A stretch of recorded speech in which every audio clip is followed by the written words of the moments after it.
तो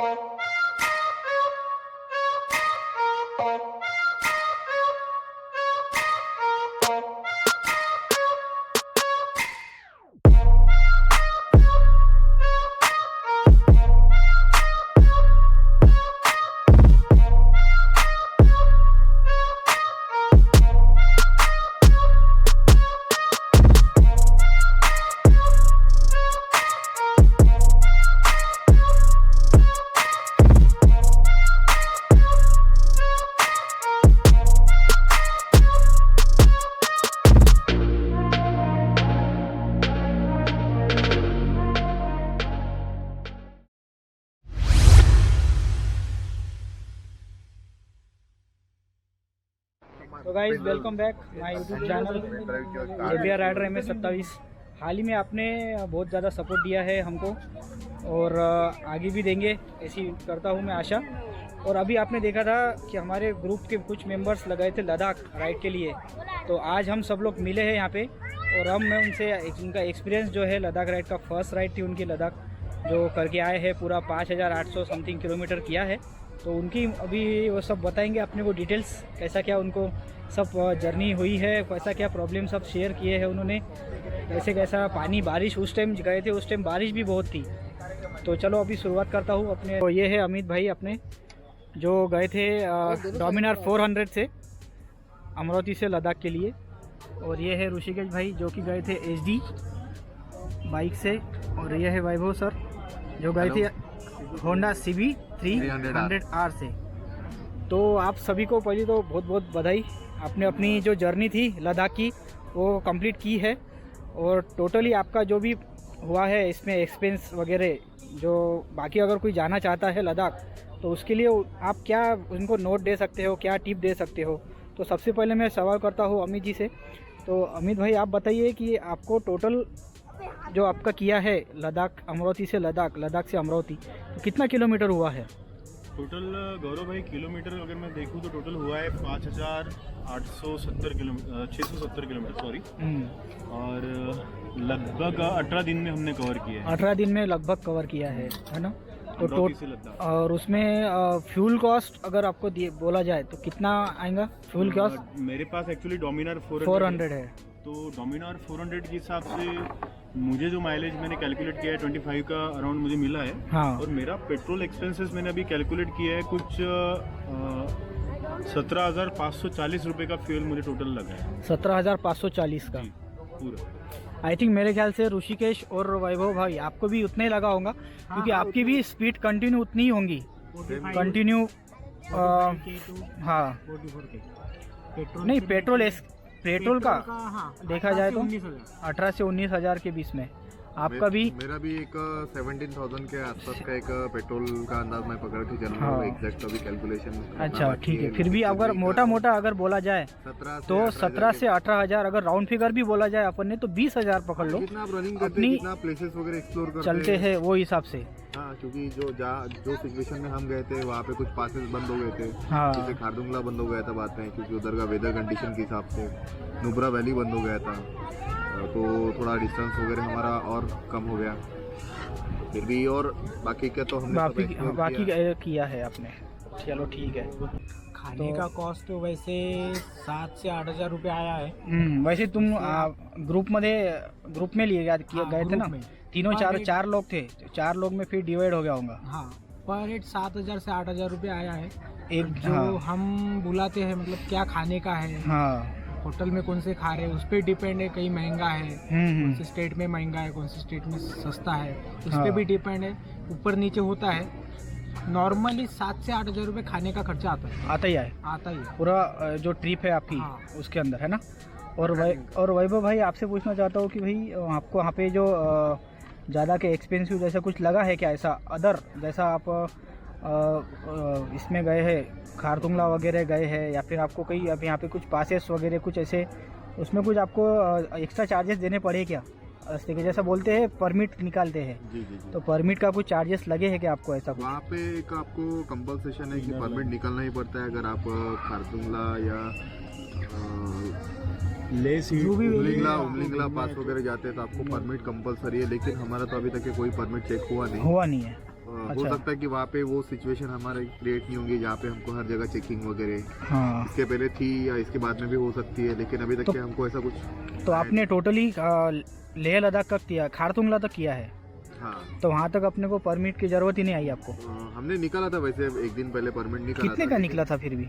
एक अराउंड 450 से 500 के बीच में एक हमारा एक एक परमिट निकला था। 480 रुपये का पर हेड, 480 का एक permit निकला था। 480 रुपीज़ का पर हेड, 480 रुपीज़ इनर लाइन और परमिट, वो भी 4 दिन का। 4 दिन का। यानी एक बंदा एक बाइक, एक बंदा एक बाइक। अगर डबल सीट अगर रहे तो उसका कुछ पूछा गया वहाँ पे? निकालना पड़ेगा। डबल निकालना पड़ेगा, मतलब 2 पर्सन, मतलब पर एक बाइक पे अगर 2 जने रहे। हाँ पर पर्सन परमिट निकालना पड़ता है। नहीं, वो बाइक नहीं है गौरव भाई, एक्चुअली अगर बंदे का ही 480 रुपये लगना है, अच्छा, पर पर्सन ही 480 रुपीज़ लगना है। पर पर्सन परमिट निकलता है वहाँ पे। ओके, आपके आधार कार्ड लिया जाता है, और आधार कार्ड और बाइक के डॉक्यूमेंट्स जो भी बाइक का होंगे। नंबर, रजिस्ट्रेशन नंबर और आधार कार्ड नंबर। तो सबसे पहले आपको चेकिंग कहाँ लगी थी? चेकिंग तो वैसे होती नहीं है, जम्मू में या फिर कहाँ लेके पे? जाना पड़ता है तो चेकिंग नहीं होती है। हाँ ऑनलाइन सब उनके पास रिकॉर्ड होता है। हाँ। परमिट ली है भाई, वो नहीं है तो कहीं कहीं एंट्री करना पड़ता यहाँ है पे जैसे जाने के लिए। एक चीज़ मैं बोलना चाहूँगा, एक्चुअली हमें बहुत लोगों ने बताया था कि भाई लेह लद्दाख जाते समय आपकी बैग चेक होंगी, श्रीनगर में ये होगा वो होगा। ऐसा कुछ भी नहीं हुआ है, ना किसी ने हमारी आर्मी वालों ने या पुलिस वालों ने ना कोई बैग चेक करी, ना कोई परमिट चेक करा, ना कुछ भी चेक करा, कुछ भी नहीं। ऐसा है, ठीक है ठीक है। कहीं कुछ जगह पे एंट्री करना पड़ता है, हाँ जैसे साउथ पोल के पास है हम्म। वहाँ पे एंट्री करना पड़ता है। कारगिल के अंदर गेट पे जो चेक पोस्ट है वहाँ पे एंट्री करना पड़ता है, वहाँ से वैसे जाने नहीं देते उनके अपनी और उनके सिक्योरिटी के लिए। अच्छा, और एक मेन बात, श्रीनगर जम्मू से आप श्रीनगर जाते हो तो टूर प्लान हमेशा 5 के पहले करो,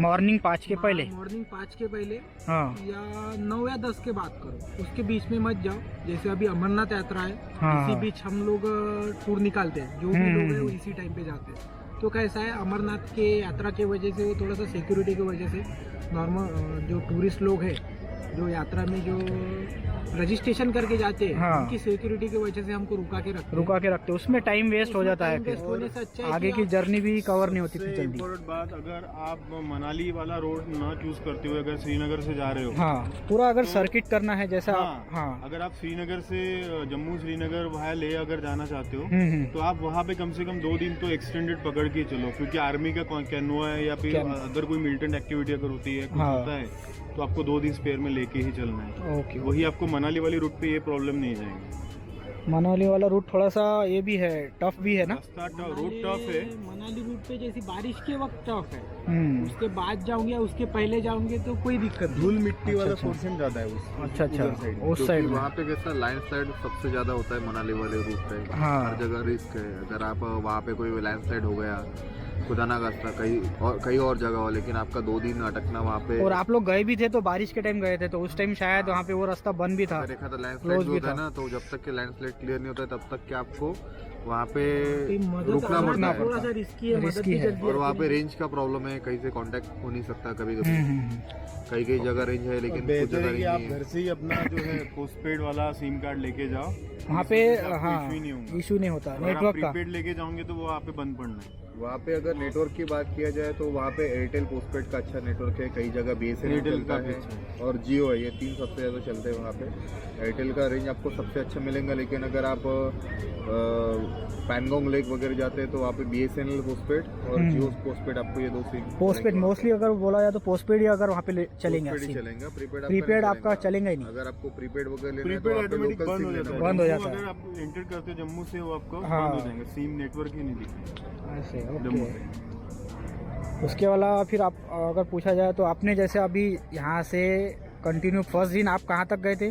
एक्चुअली हमने पहले दिन तो बहुत कम कवर किया था, 350 किलोमीटर। 350 अमरावती से किलोमीटर। कुछ हमने सागर तक ही कवर सागर किया था। आई थिंक 400 था कुछ लगभग। पहला स्टे हमारा सागर था और दूसरा जो स्टे था हमारा 400 किलोमीटर झांसी था।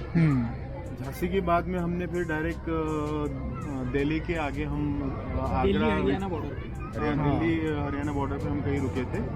वहाँ से फिर हमने अमृतसर होते हुए अमृतसर होके फिर आप अमृतसर में एक दिन स्टे किए। वहाँ से 2 दिन अमृतसर, वहाँ पे फिर गोल्डन टेम्पल वगैरह एक्सप्लोर पूरा वहाँ का एक्सप्लोर। हाँ हाँ, गाड़ियों का भी थोड़ा मेंटेनेंस कर लिया था। अच्छा अच्छा, हाँ वो भी है। वाघा बॉर्डर भी देखा, थोड़ा बहुत गाड़ियों का मेंटेनेंस था, छोटा मोटा काम था वो भी करवा लिया। चलो बढ़िया है। और आगे फिर निकल पड़े हम जम्मू की ओर। फिर हमारा अगला स्टे था जम्मू में। जम्मू में हम एक रात रुके, एक रात वहाँ से निकलने के बाद सुबह अर्ली मॉर्निंग जल्दी हमने स्टार्ट किया। तो थोड़ा कुछ गाड़ी का प्रॉब्लम हो गया था, मेरा गाड़ी का एक्चुअली बैटरी का प्रॉब्लम आ गया था। हाँ, बैटरी कम्प्लीटली डिस्चार्ज हो गई। तो मेरा पूरा एक 4 से 5 घंटा वहाँ पे चला गया था शोरूम में। तो फिर बाद में प्रॉब्लम डिटेक्ट हुआ, न्यू बैटरी डाला। फिर वहाँ से निकलते निकलते हमको टाइम निकल गया, कैनवॉय में हम अटक गए थे। फिर हमें जम्मू के थोड़ा आगे महाकाली टेम्पल पे वहाँ पे हमने स्टे किया। रात वही गुजारी। फिर अगले मॉर्निंग सुबह हम निकले 4:30 बजे श्रीनगर की ओर। पहला कैनवॉय जो जाता है आर्मी का, तो वहाँ से हम आर्मी के कैनवॉय के पीछे पीछे कम्प्लीटली नॉन स्टॉप होते हुए श्रीनगर तक के कम्प्लीटली ड्राइव किया। इवनिंग 5 बजे तक के श्रीनगर पहुँच गए थे, जल्दी पहुँच गए थे। और थोड़ा हम बीच में रुके, चाय पानी नाश्ता। हाँ वो तो थोड़ा सा। और उसके बाद में श्रीनगर श्रीनगर थोड़ा रात को डल लेक वगैरह इवनिंग में बहुत बढ़िया व्यू है, वो एक्सप्लोर किया। थोड़ा मार्केट में घूमे और सभी ने एंजॉय किया। फिर बाद में हम निकल पड़े लेह की ओर, लेह के लिए। फिर लेह के लिए नॉन स्टॉप निकल गए हम। लेह पहुँचे 4 बजे, लेह पहुँच गए थे हम इवनिंग के 4 बजे। सुबह हम जल्दी निकले थे श्रीनगर से, 7-8 बजे निकल गए थे। तो हम निकल पड़े लेह की ओर। लेह में हम पहुँच गए 4 इवनिंग के 4। शाम हो गई होंगी आपको पहुँचते पहुँचते। हाँ फिर वहाँ पे हमने स्टे किया। वहाँ पे एक होटल हमको बहुत अच्छा होटल मिला जो न्यूली ओपन हुआ है। कहाँ पे? लेह में। लेह में हाँ। जानू रेसिडेंसी करके, जैसा लेह के एंट्रेंस पे ही है, जानू रेसिडेंसी करके है। अच्छा, बहुत बढ़िया होटल है, रेट भी काफी रीजनेबल है, लंच बहुत अच्छा मिलता है। और एक बात और पूछना चाहता हूँ मैं कि वहाँ पे जो आप यहाँ से जाते हैं, आप बहुत से लोग बोलते हैं कि भाई लेह लद्दाख जाएंगे तो आपको वहाँ पे होटल महंगे मिलते हैं, कुछ नहीं, तो ऐसा कुछ है क्या? कुछ भी नहीं। आपको ऐसा कुछ लगा? एक्सपेंसिव है, एक्सपेंसिव के साइड में। गौरव भाई वो डिपेंड करता है आपका एनालिसिस और रिसर्च आप कैसे करते हो। हाँ। अगर आप थोड़ा घूमते हो, 1-2 होटल अगर टैली करते हो, तो आपको कम दाम में भी बहुत अच्छे होटल मिल अच्छे जाएंगे। मिल जाते हैं। वो सिर्फ गलत फहमी है कि भाई आपको महंगा ही है। अगर आप फिर पर्टिकुलर बहुत ज़्यादा महंगे होटल में जाओगे तो वो तो महंगा ही होना है। अगर आप 2-3 होटल ढूंढते हैं तो आपको बहुत एक एवरेज से रूम स्टार्ट मिलता है। एवरेज अगर पकड़ा जाए तो जैसा, हाँ 1000 रुपीज़ जैसा आपने बताया, 1000 रुपीज़ में अब बार्गेनिंग मिल जाए। करते हो, निगोशिएशन करते हो तो आपको सस्ते में होटल मिलता है। मिलता है।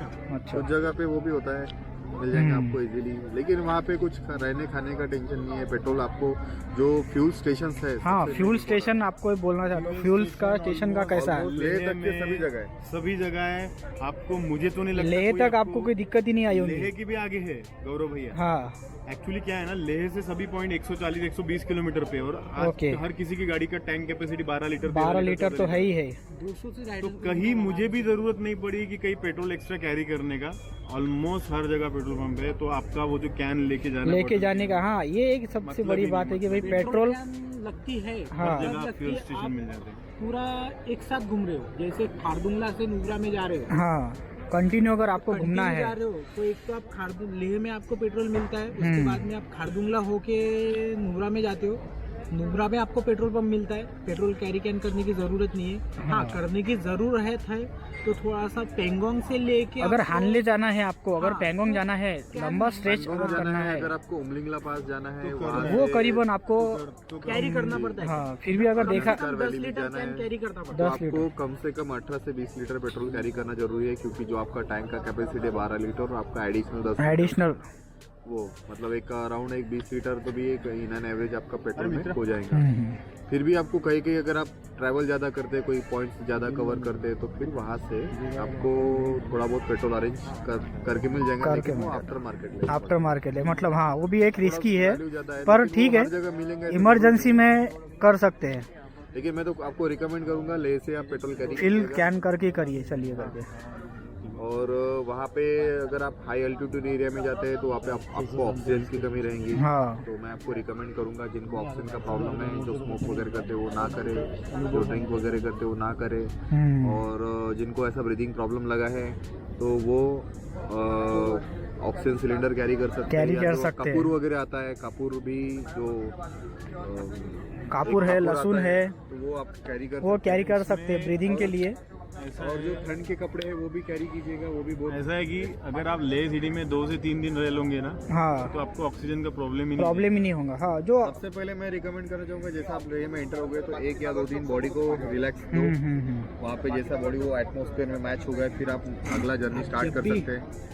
ऊपर जब जाते हो या जैसे 16,000 फीट पे या 15,000 फीट पे, तो वहाँ जाके एक्टिविटी करना जरूरी है। जरूरी नहीं, करना ही नहीं, करना ही नहीं। जाना, शांति और से आपको एक्सप्लोर करना है, हाँ। फोटो वगैरह निकालना है, निकालो, आटो आप भागदौड़ करोगे, एक्सर्शन वाली कोई अगर चीज करोगे बातें करोगे तो वो होता ही। या आप स्पीड से चलने क्योंकि की ऑक्सीजन की कोशिश कमी करोगे है ही वहाँ पे, तो आपको सांस की तकलीफ होंगी होंगी। वहाँ पे, बरोबर। 2 कदम पे भी आपको सांस और जो लगने आप लोगों ने जो रूट लिया था वो भी एक बढ़िया रूट था। मतलब वहाँ पे हाई एटीट्यूड डायरेक्ट नहीं जाते, जैसे मनाली अगर गए तो आपको डायरेक्ट हाई एटीट्यूड मिलेगा।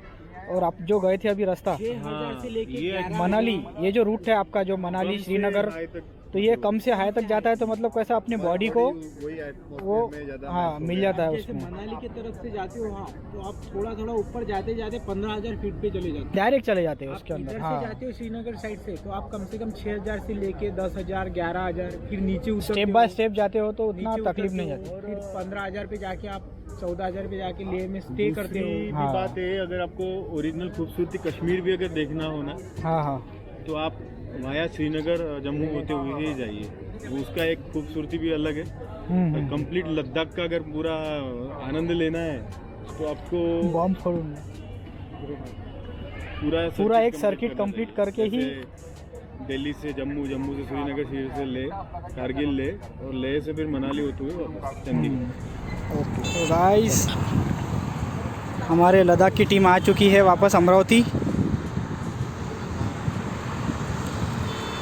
हमारे अमरावती के राइडर आदिवासी के अमित सिंह नाटा, इन्होंने अपना लद्दाख राइड स्टार्ट की थी 9 जुलाई को। वहाँ से निकले थे अभी तक, और बहुत ही अच्छा सफ़र रहा है और सक्सेसफुल सफल रहा है उनका वाला उनके डोमिनियर के साथ। तो इसीलिए हम आपका वेलकम करना चाहते हैं। थैंक यू भाई, थैंक यू मेंबर। हाँ, हमारे मेहमान भैया इन्होंने भी अपने बिरला कार पे किए। सबसे ज़्यादा लगेज भी इन्होंने लेके गया था। लगेज रिपोर्ट डालना चाहिए। Thank you. उसके लिए उनकी सेफ कर और भी आएगा तो उसके लिए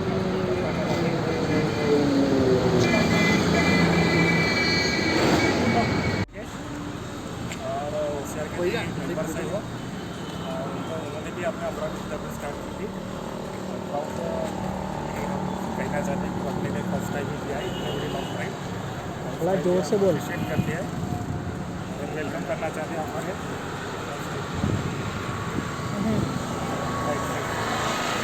welcome to Amravati.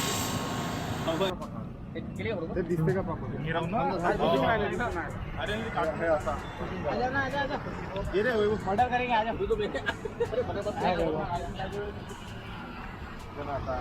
Ladakh return आहे ना, लद्दाख रिटर्न।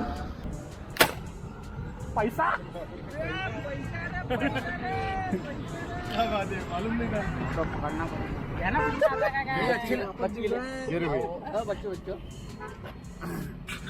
नोट ही नोट। 200 मित्रा लोकांच्या याच्या प्रयत्नामुळे खूप पार्टी आमची सक्सेस झाली आहे। ये अमित तो हमारे दोस्त लोग आ गए हैं लद्दाख से रिटर्न 17 दिन में।